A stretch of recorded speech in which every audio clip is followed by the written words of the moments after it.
Thank you, Mr. Ribble. Thank you, Mr. Chairman.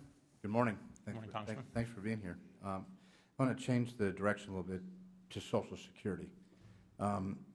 Your report, I think, shows the Social Security Trust Fund actually going insolvent in 2031 now. Is that correct? Becoming exhausted in 2031, yes. 2031. It seems in the 3 years that I've been here, that window keeps getting shorter and shorter. Some would say that we should wait till we get to 2031 and then address it, because Congress seems to react better to crises than to fiscal management.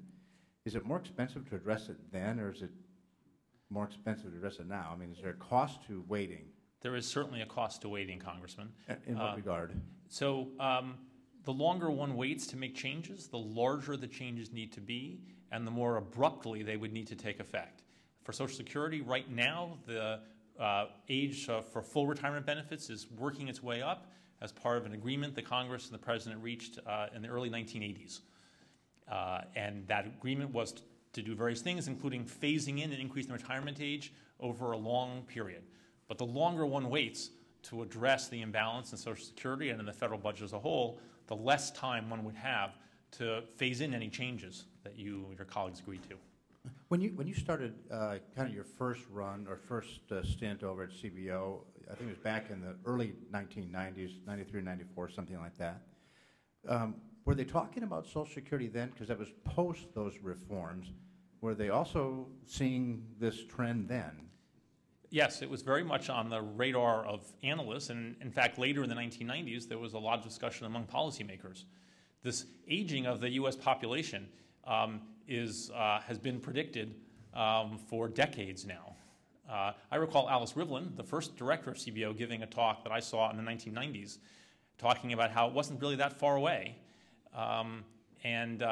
But nonetheless, a number of years have now passed with no changes. So now we're 20 years past that date, and still no fix in sight.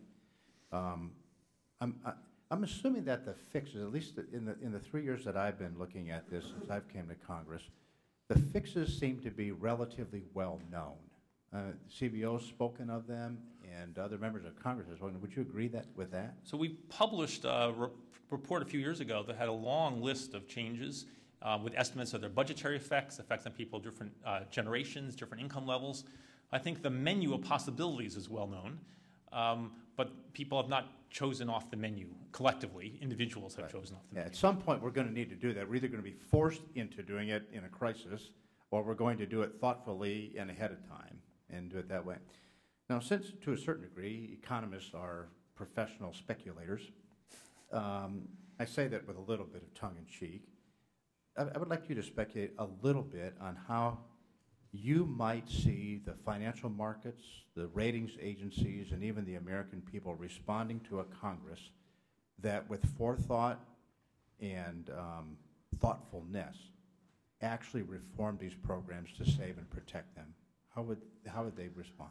I think that if our federal budget were to be put on a sustainable path, it could have a very positive effect on the confidence of businesses and households in a way that could provide a substantial economic boost. I don't know how to quantify that effect, but I think people now are very uncertain of what federal policy will be, very skeptical of whether those problems will be addressed in a timely way. And I think if they were, it would come as a very welcome surprise to a lot of people in a way that would be very good for the economy. And if it's very good for the economy and good for the American people, that's probably good for politicians, I would guess.